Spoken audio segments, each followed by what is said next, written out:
if you don't have the curiosity to drill into the data, then there are no insights. There's no actions you can take from it. It's literally just numbers. Without curiosity, data is just numbers on a spreadsheet.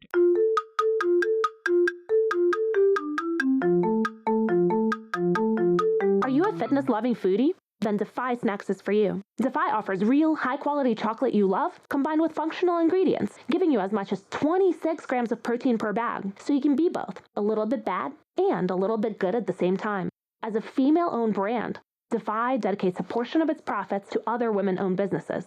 Currently sold in the US, you can find us on snacks.com and follow us on social at Defy Snacks.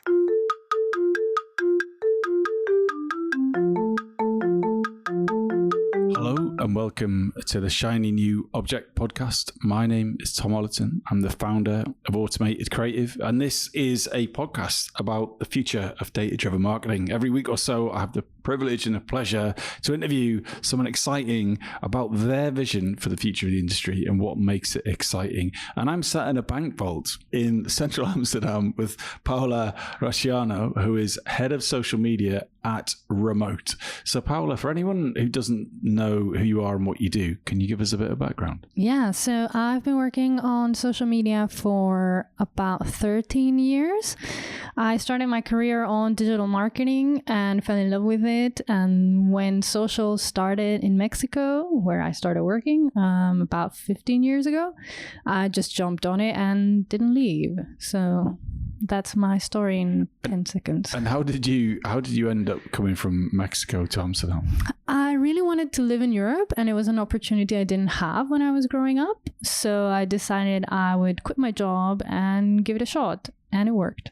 So you came here without a job, and you just Yes. thought, right? Tell me all about that. How did you make that work? I started in Germany because I was working for Volkswagen, so it seemed like an obvious choice to go to Germany. And I realized it was very hard for an English-speaking person to work there. And then I moved to the Netherlands, where English is so spread out that it came easy to find a job here. And for anyone who's less familiar with Remote, could you give us a bit of background on that business? Remote is a company that helps other companies hire employees or contractors all over the world. So we can pay, hire, manage people anywhere, and all through a shiny, pretty platform. That's what we do. So in the last 5 years or so, what have you become better at saying no to in your career? I've become a lot better at protecting my time and saying no to unnecessary meetings, creating like a nice agenda and making sure that I protect my time and my team's time. So that, I think at the beginning of my career, I thought I should be in all the meetings because that's exposure and you're going to learn something from this meeting and that shows you're productive. But that's not always the case. It can many times just be a waste of time. So I've become much better at deciding which meetings I should be at and which I shouldn't be at, and really putting down strict rules with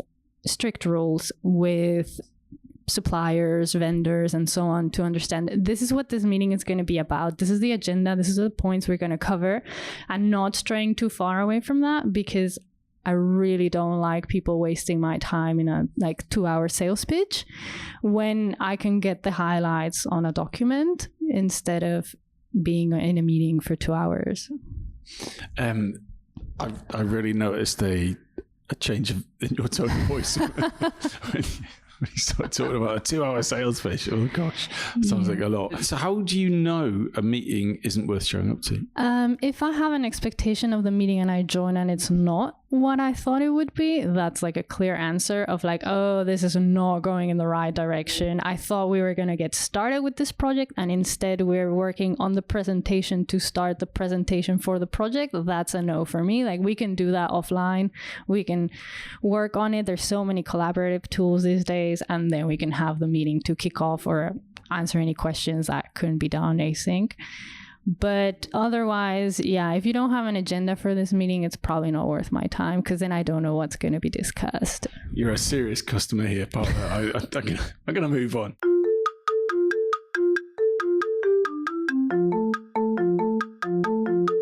So apart from not showing up to unnecessary meetings and working asynchronously, I'd like to know more about that later. What is your best bit of advice when it comes to data-driven marketing? Staying curious.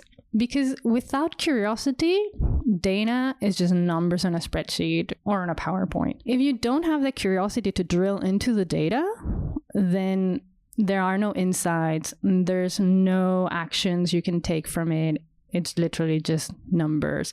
So I think that's my biggest piece of advice for anyone that's looking at numbers, trying to understand what is happening, where do you see something like it's an anomaly, or if everything is trending, then why is it trending? You still need to know the whys. So staying curious and asking questions. I heard an interesting quote on a podcast this morning. The person I was interviewing said that if your data doesn't surprise you, it's just confirming your bias. Very true. Which is a nice way of saying a similar thing. So staying curious, get it. Got to drill into the data. How do you do that? When it comes to data-driven marketing, you've got a spreadsheet or dashboards, and such and such is trending. Is there a process that you follow for digging into it and being curious? I'm an intensely curious person, so when I see a number that doesn't make sense, I will go as deep as I have to. So I will go to check out each and every single post on that document if I need to. And I will drill down from the graph to the spreadsheet to, okay, show me the post and let's see, why did this work? Why didn't this work? What are the exact numbers? I like knowing everything. So I will dig as deep as needed. So we're going to talk now about your shiny new object, which is AI for social media marketing. So we could talk about this for a day, and a subject very close to my heart. So let's start off at a high level. What is it about AI that you think is going to be changing social media marketing? I think there's two parts for how it's going to change. One side is consumers starting to believe less in what you're saying because they're going to think everything comes from AI. And then the other side is, as people working on social media, all the productivity that it can add and the brainstorming and the lessons we can learn from AI. But you have to be smart enough to do it without going into number one, which is customers just getting more smart than you. Right. So let's look at number one. So consumers believing less because they know it's coming from AI. Help me understand that better. I think now that AI has become so popular, users out there know that you can create deep fakes with video. They know that you can create an image with AI. They know that you can have AI models and you don't really need to have actual models for your clothes. And they know you can just put everything on ChatGPT and get all the posts you want for your content. And that makes it inauthentic. And if they feel like your brand is inauthentic and you didn't have enough effort to write the content yourself and make sure that it's your brand voice, then they're probably not going to like your brand that much, and they're not going to believe in your message because it might all be fake.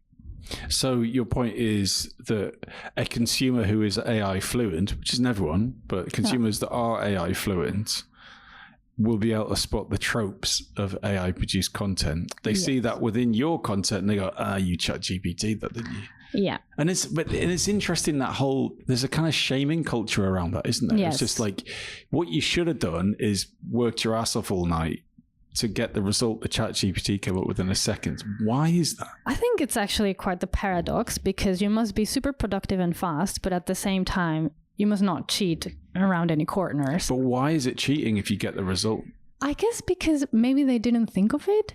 It's like when you see this beautiful art piece and you think, oh, a 3-year-old could have done that. Yeah, but they didn't. Someone else was the one that put paint on that canvas. So it's like maybe a bit of jealousy of like, oh, why are they cheating and making it so easy, when it's not cheating. You need to still get the right prompts and review the content and make sure that you check your facts. Does that make sense? Yeah, absolutely. I think we're all trying to work out what AI culture is, right? What is acceptable. I got some guidance recently that said you've got to own it, right? So you don't. So you may well have used ChatGPT, but if you sit there in a meeting and go, "Oh yeah, ChatGPT this," it's almost like a get out of jail card. You're like, "Well, I just fucking typed it into the machine and there you go." Whereas what you got to do is go, "No, this is the answer." How I got there, you can talk about that if you want, but that is the answer. I believe so you have to own it. You have to believe that. Definitely. I think it's also a bit like saying your source is Wikipedia. It can be a very relevant source. There can be a lot of information in there, but you should still dig into where did Wikipedia get that from, because somebody wrote it and somebody had to have a source behind it.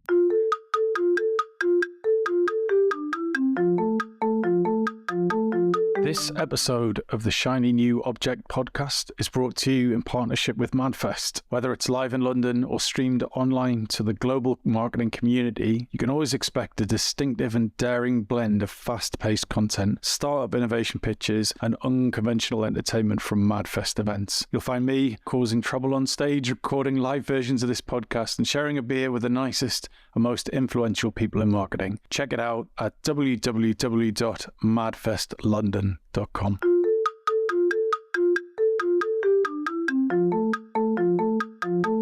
So have you seen any examples of consumers calling out brands who've AI'd stuff, or is this your feel?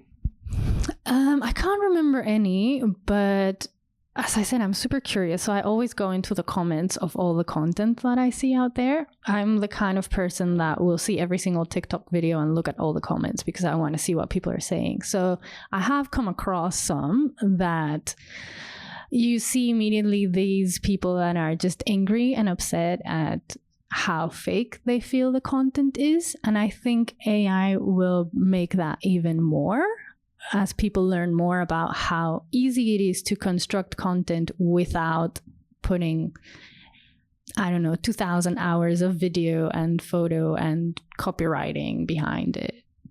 I saw a really worrying, no, it wasn't a TikTok, sorry, it was a podcast, right? So I'm doing this challenge at the minute, which is listening to a new podcast every day for a year. Not an episode, but a whole new show every day for a year. So me and my nephew are doing it. We take turns. Anyway, we've done as many as however many days there are in a year. I've listened to a lot. And there was a podcast, I can't remember what it was called, but certainly the subject was, here's 5 businesses that you can set up tomorrow using ChatGPT. And I'm like, brilliant, let's have a listen to this. And can you guess what one of them is? Very difficult question. I apologize. I'm just curious to know what. I'm gonna guess like a shop on Etsy. That might well have been actually, but the first one was a branding agency. Okay. And it was like, makes sense. You can set up a branding agency because you can get ChatGPT to design logos, come up with brand names, come up with positioning. And I think that's the worst idea. Like, I think that, yes, like that's like saying that all the subtlety of brand is just completely automatable. And but the reality is, like, if you automate a brand, it's just going to fit in with other brands. It will be like every other brand out there. Exactly. How do you make it special or unique? And then the final one, the number one business you can set up on ChatGPT tomorrow is an email marketing organization, which I think is quite the obvious one, right? Yeah. So you get AI to find a long list of people to sell to, and then you automatically email all those people. I've got a service that does ABC, and ChatGPT comes up with all the copy, and all you got to do is like press a button, and then money will come into you, right? And then you just automate all of the work. And I was just like, wow, because your inbox and definitely my inbox is like every day there's a new email marketing organization reaching out to me, and it's probably a bunch of lads in, I don't know, insert name of country, that have just listened to that podcast. Anyway, I'm having a rant now, so I'm just like, I just want to learn more about this idea of authenticity and what brands need to do differently.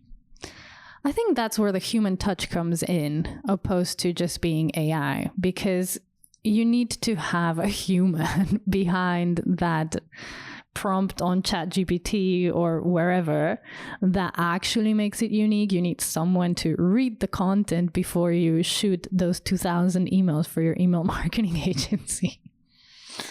And so So there's like a kind of philosophical thing there where, you need to have a human at some point, right? We can't just, if it was just all automated, there'd be no need for marketers, right? We'd all be out of a job.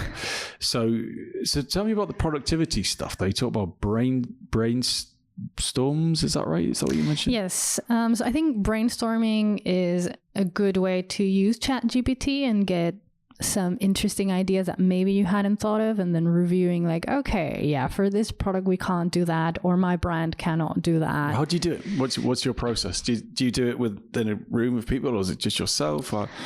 Like I said, I really love working async. So usually we kind of do it ourselves. There's another teammate and me, and we will brainstorm async. We will work ourselves and then get together and then chat about what we found and how we can apply it. So the first part of it will be alone and then collaboratively. And where does AI come into this? When you're doing it alone? When you're doing it alone, yeah. Right. So you'll go, I'm going to give myself 15 minutes to come up with ideas for the blah, blah, blah, blah, blah. And then you'll refine it and you'll come back with all the good ones. And then you'll get together and go, well, I came up with this. And right. Okay. And what, have you got a result out of that? We do have good results out of that. We have certain campaigns that I like to call nurturing, which are not really selling a product, but just connecting with our audience. So we get a bunch of ideas in that might maybe come from either our people team or the product marketers, and then get that into ChatGPT to brainstorm additional ideas. And that has worked really well. And then we can create a nice carousel for Instagram with the ideas that we got that then we pass through each other and to our design team. And are you honest about where that came from with your bosses? Or do you just go? No, we love AI at remote, so that would not be an issue at all. So you go to the boss lady man and go, yeah, ChatGPT came up with it. Not quite, because it wasn't just ChatGPT. We did put some work behind it. We talked to our teams. But it's interesting, isn't it? We have to justify our existence alongside this technology. We did use ChatGPT, but we did loads of work as well. It's crazy. The business surely should be, well, did you get a result? Great. I don't need to know how the sausage is made, but to be honest, I don't think my manager would care. If I just we put it through ChatGPT, and he'd be like, oh, great. What was the result? You've got a great manager in that case, I should say.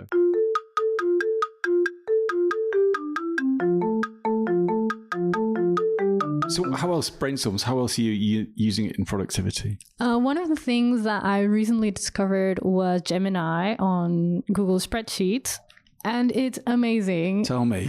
I have not yet unlocked the power of Gemini. I have dark thoughts about Gemini, so tell me. I have to say I'm sorry, Microsoft, but Clippy was nowhere near this. You will start working on your spreadsheet, and I love pivot tables, so I'll build my pivot tables and start working on graphs, and Gemini will suggest your next move, so it'll actually try to tell you what you want to do, like where you want to take this graph or where you want to go with the data that you're looking at and analyzing. It was quite surprising. Can you tell? Obviously, you can't give anything away, but can you? I can't really. Well, I get what a pivot table and a graph is, but could you give me a bit more detail on the use case? Obviously, I'm looking at social media engagement, and I want to know our results for the month, for instance. So, I'll be working on a table comparing, LinkedIn versus Instagram, and trying to see the results there. And as I'm choosing filters, Gemini can come in and tell you, oh, is this the graph you want to build? And you're like, yeah, actually, that's the graph I want to build. Thank you. Or this is the formula you want to use. And it's like, yeah, thank you. Okay. So Gemini's going, do you want to compare LinkedIn, Instagram, and Pinterest, whatever? Yeah. Let me build that for you. Yeah. So it'll suggest other things it can see on the, 2,000 item spreadsheet that you've got there, and say hey, maybe you also want to add this other thing, or give you a formula for what your next move would be. So AI is coming up with all of your ideas, sort of, and then AI is also helping you report back on your ideas. How else are you using it? I think those are my main use cases, but personally, for pantry recipes, I'll throw into ChatGPT, I've got this in my pantry, what can I make with it? And it'll come with a great solution. And I've tested it 3 times this week, and it was amazing. Well, look, that is a strange but interesting place to leave it. But for anyone who wants to get in touch with you, where is the best place to do that? And what makes a message that you will actually respond to? LinkedIn is the best place for sure. I always respond to messages there, so that's a great option. A message I will always read is straight and to the point. If you just message hello, then I don't know what you want. I don't know how to reply to that. So like I said, I don't like wasting my time. So if you're like, hey, I listened to this podcast and I wanted to reach out because XYZ, I love that. Brilliant. Paola, thank you so much for your time. Thank you. It was great.